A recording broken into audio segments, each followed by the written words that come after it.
মানুষের জীবন বিধান পরিপূর্ণ বিধান হিসাবে আল্লাহ তাআলা নাযিল করেছেন।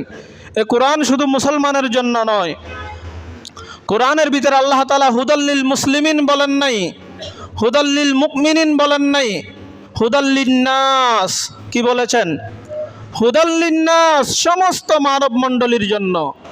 এখানে ইহুদি আছে, নাসারা আছে, খ্রিস্টান আছে, আদম সন্তান সবাইকে সম্বোধন করে আল্লাহ তাআলা বলেছেন হুদাল্লিন নাস ওয়া বাইয়িনাতিম মিনাল হুদা ওয়াল ফুরকান। এ কোরআন আমি নাযিল করেছি মানব মণ্ডলীর জন্য। সুবহানাল্লাহ বলেন। সুতরাং কোরআন মুসলমানরা তেলাওয়াত করবে, তারা শান্তি পাবে, তারা রহমত পাবে, তাদের সমাজ সুন্দর হবে। আর অমুসলিমরা যদি কোরআন তেলাওয়াত করে, কোরআন বোঝার চেষ্টা করে, আল্লাহ তাদের উপরও শান্তি নাযিল করবেন, তাদেরকে হেদায়েত আল্লাহ তাআলা দান করবেন কোরআনের মাধ্যমে। সুতরাং কোরআন সমস্ত মানব মণ্ডলীর জন্য, শুধু মুসলমানের জন্য নয়।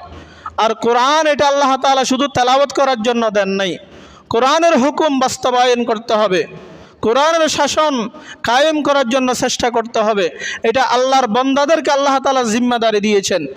কারণ কোরআনের শাসন ছাড়া, কোরআনের আইন ছাড়া মানব জীবনে সমাজে শান্তি আসবে না। সুবহানাল্লাহ বলেন। আপনাদেরকে দুই একটি উদাহরণ দিই আমি। নামাজ পড়ার জন্য খতিব সাহেবেরা এবং ওয়াজ মাহফিলে কি পরিমাণ বয়ান হয়? বয়ান হয় কিনা বলেন? আল্লাহর বান্দারা নামাজ পড়ো, নামাজ না পড়লে জাহান্নামী হবে, জাহান্নামে শাস্তি ভোগ করতে হবে, বলে কিনা বলেন? কিন্তু ওয়াজের মাধ্যমে কি মানুষ পরিপূর্ণ পরিবর্তন হয়? বলেন। 100 মানুষ থাকলে 20% মানুষ কি নামাজি হয়, আরও 80% মানুষ বেনামাজি থেকে যায়।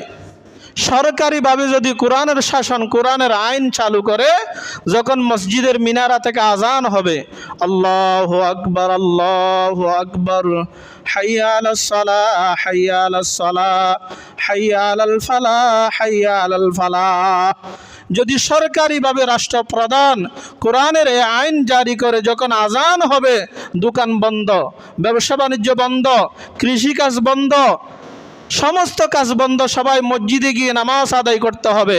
যদি নামাজ আদায় না করে প্রতি ওয়াক্তে 1000 টাকা করে জরিমানা করা হবে এবং 100টা বেতের আঘাত করা হবে। যদি এই বিধান চালু করে, বলেন তো দেখি আমাদের সমাজে বেনামাজি একজনও থাকবে? বলেন। ফজরের নামাজে গুম জানেওয়ালা কেউ থাকবে সমাজে? এজন্য কোরআন আল্লাহ তাআলা বিধান হিসাবে নাযিল করেছেন। কোরআনের বিধান, কোরআনের শাসন যতদিন হবে না, এ সমাজে শান্তি আসবে না। কথা ঠিক কিনা বলেন? এই যে রমজান আসতেছে, পুরা বছর একবার রোজা, প্রতিটি মানুষের অন্তরকে পরিচ্ছন্ন করার জন্য, আত্মশুদ্ধির জন্য আল্লাহ তাআলা এই রোজার বিধান দিয়েছেন। পুরা বছরের মধ্যে 1 মাস রোজা, আর 11 মাস খাওয়ার জন্য আল্লাহ তাআলা স্বাধীন করে দিয়েছেন। তাও রাত্রে বেলা না, শুধু দিনের বেলা রোজা, 12 ঘন্টা। কথা ঠিক কিনা বলেন? 12 ঘন্টার থেকে আর একটু কম হয় সময় এখন, যেহেতু শীতকাল। এই 12 ঘন্টার একটা বিধান 1 মাস পুরা বছরে আল্লাহ তাআলা আর 11 মাস আমাদের জন্য স্বাধীন করে দিয়েছেন। যা মনে চায় তা খাও, যা ইচ্ছা তা খাও। কিন্তু রমজান মাসে দিনের বেলা সুবহ সাদেক থেকে নিয়ে সূর্য ডুবা পর্যন্ত, এটা আমি আল্লাহর বিধান, সিয়াম তোমাদের জন্য ফরজ, তোমরা খাওয়া দাওয়া করবে না।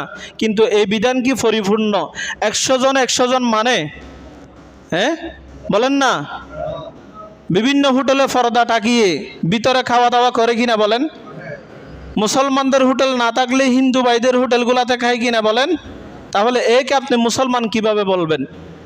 যদি রাষ্ট্রীয়ভাবে কোরআনের এই বিধান চালু করা হয়, রমজান মাসে দিনের বেলা যদি কোনো মুসলমান আহার করে, খাদ্য গ্রহণ করে, তাকে প্রতি রোজার জন্য 2000 টাকা জরিমানা দেওয়া হবে, জনসম্মুখে আনে তার বিচার করা হবে।